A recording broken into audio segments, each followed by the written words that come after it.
It's finally time to go. We prepared ourselves 4 times to leave. 3 times we left the dock. 2 times we turned around.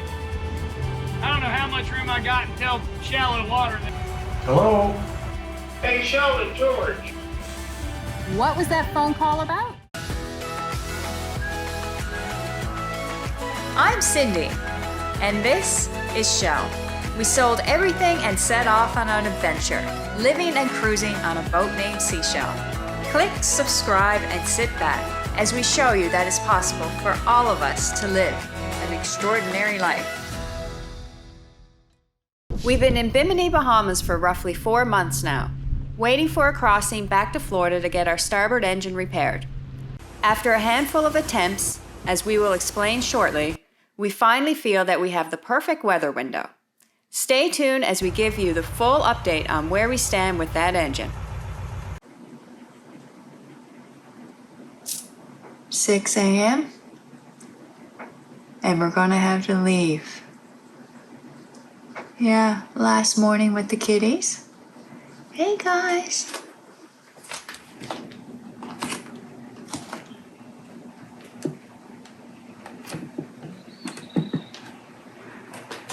There's no wind out.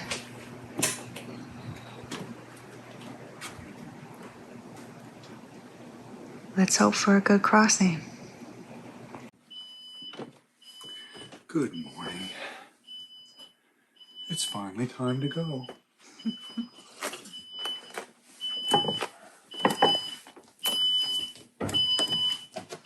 Oh, Sean, wait for the cats to get off before you start those engines. What? You might give them too big of a fright. Hang on.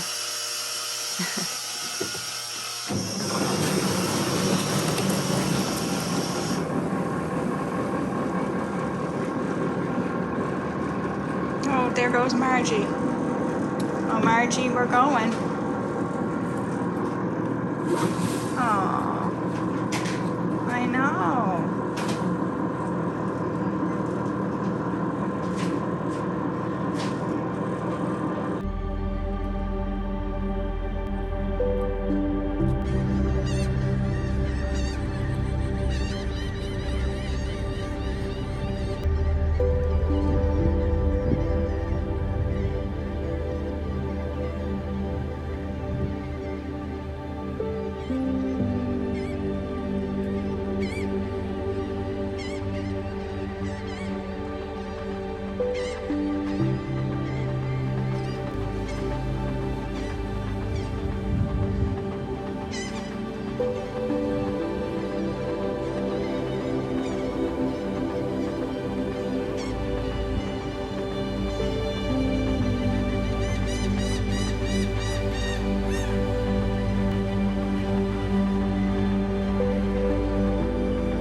So an on the ocean, on the Gulf Stream crossing update.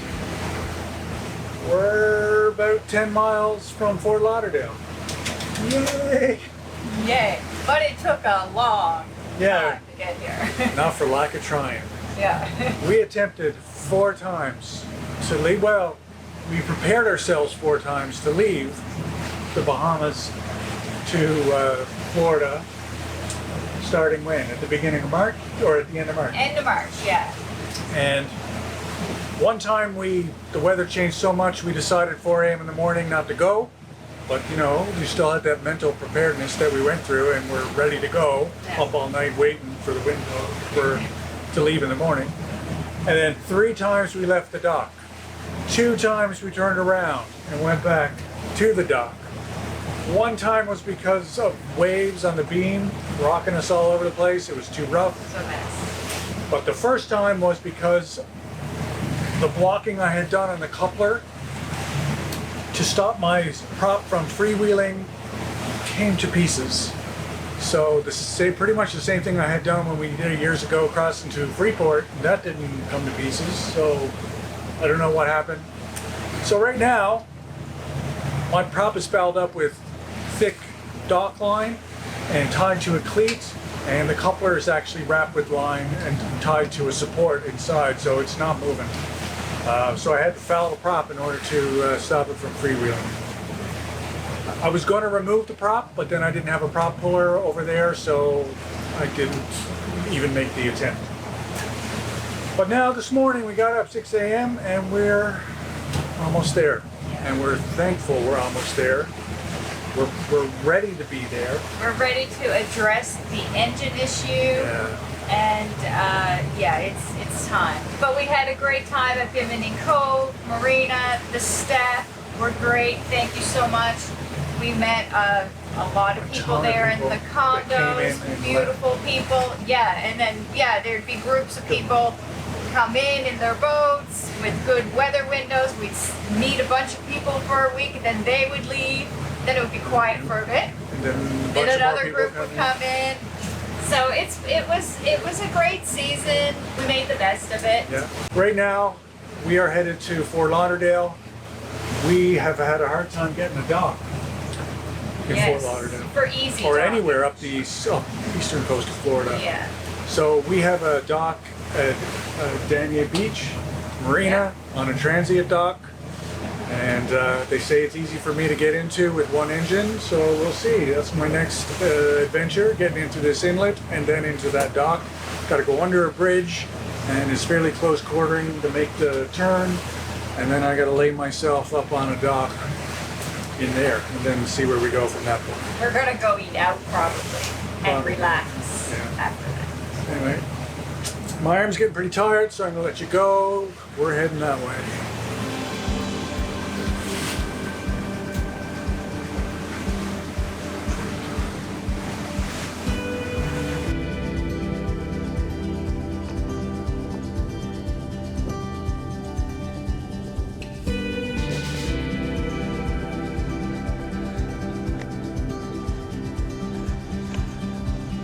We entered the ICW through the Port Everglades Inlet without incident and headed a little south to the Dania Beach Marina, where I managed to creep through the closed quarters of the marina and lodge the boat up onto the only dock available, straight out from the Dania Beach Pier. We stayed here for a week. We had arranged Towboat US to take us up through the ICW to West Palm Beach, where at that point forward, I could go under all bridges without hovering and waiting for a bridge opening, which of course I couldn't do in a narrow channel with one engine and no bow thruster.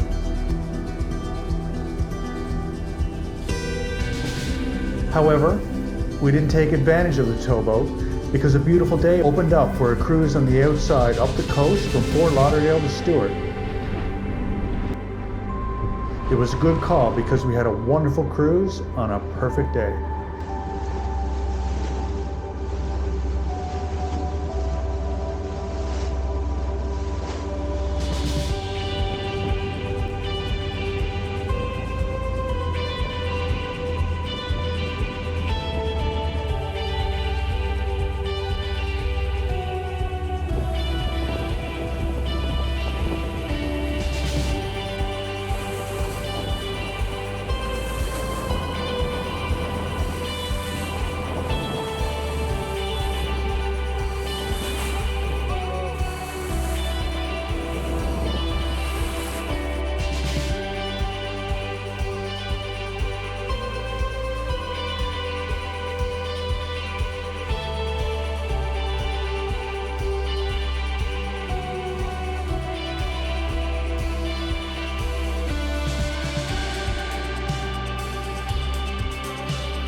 We anchored just outside the marina where we booked a slip.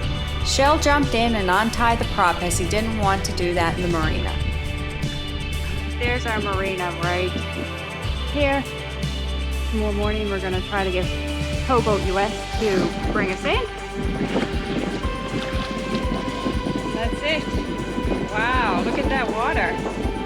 Yacht Bahama Blue.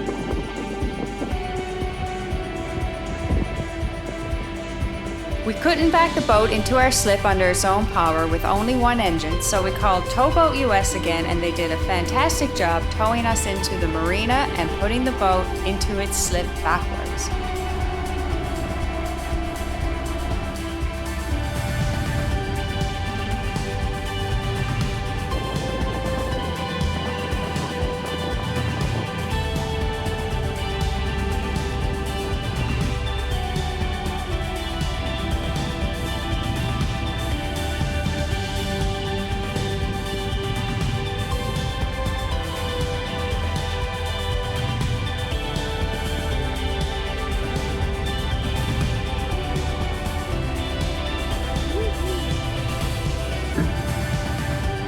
I don't know how much room I got until shallow water down.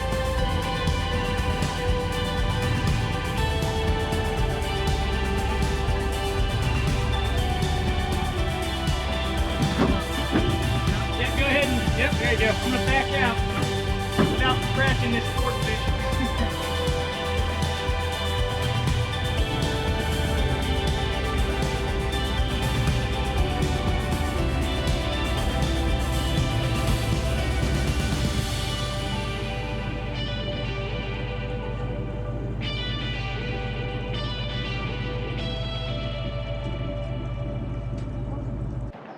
Sheldon, how'd you find how'd you find that? Good. They know what they're doing though. They do, yeah. That is a stressful job is what I was thinking. And he's like, it really, not everybody can stick with it. Wow, that was something. It's good to be back at Harbor Edge Marina though. I don't know, we love this place, don't we? Yeah. It's kind of like home a little bit. We spend a lot of time here, that's why. The most time, I think. Anyways, we're at the dock. Now on to the engine repair, and then on to who knows what. Who knows what? Who knows what?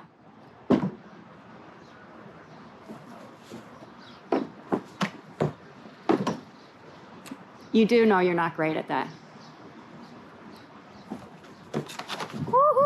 With us finally at the dock in Stuart, our trusted mechanic made the time to drop by for a preliminary inspection of the engine damage. The assessment was that it's still looking like a head gasket between cylinders 6 and 8. However, we won't know for sure until the engine is torn down. Given his schedule, this wasn't going to happen for a while. We stayed in Stuart for a couple of months until hurricane season was upon us and the boat was due to be stored. The engine would be torn down at River Forest during the hurricane season. This season we decided to head to the west coast of Canada for a few months since we have never been, and we've always heard that the west coast is the best coast.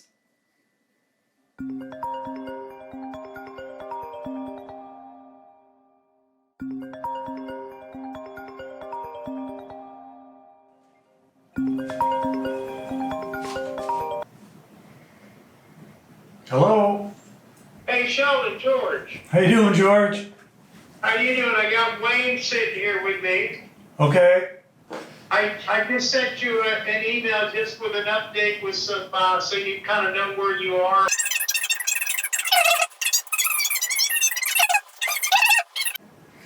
All right, so that's where we are. All right, I appreciate the update, guys. Hey, thanks, Sheldon. All right. You enjoy your day. You too. Cheers, guys. Thanks, sir. All right. You bet. Bye-bye. Bye. Bye-bye.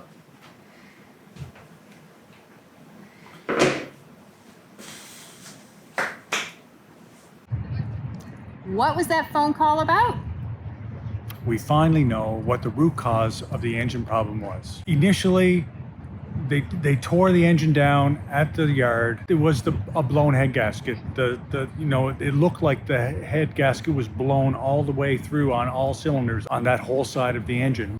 But once it was tore down, they took off the aftercooler on that one and they did a pressure test on the aftercooler. Initially, it seemed like it was okay, but you push it just a little bit more pressure in there and they noticed a leak.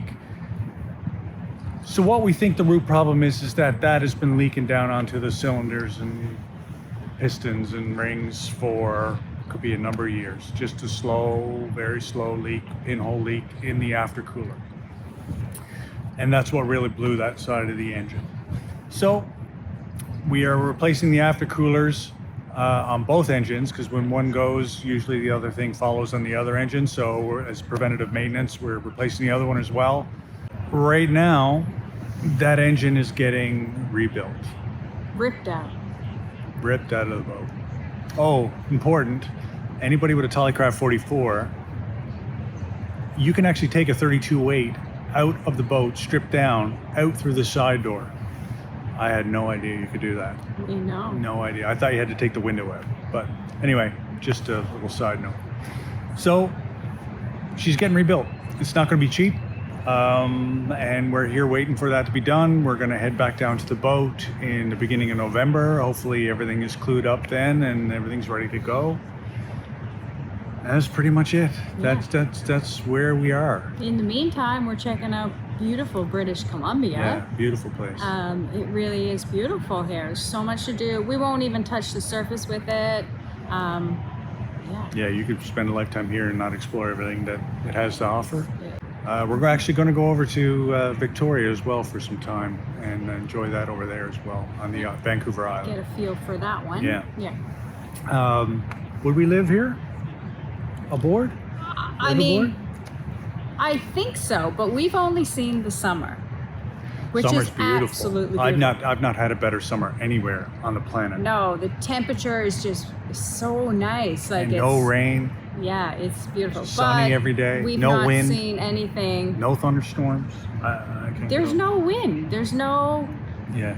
Yeah, I don't know. It's beautiful here in It's summer. Beautiful, yeah. Anyway, so we're gonna head back down to Stuart in beginning of November. Everything's gonna be ready to go. I don't know. I don't know where we're going from there. No plans. No plans, but we'll see what happens.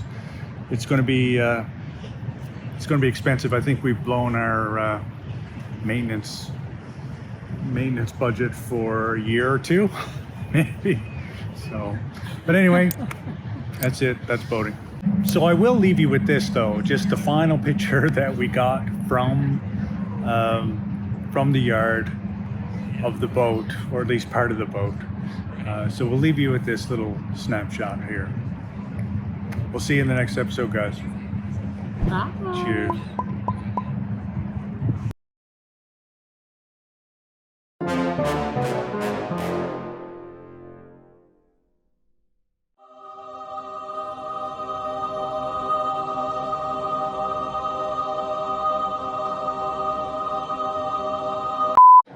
Getting rebuilt. Stay tuned to see how much that costs.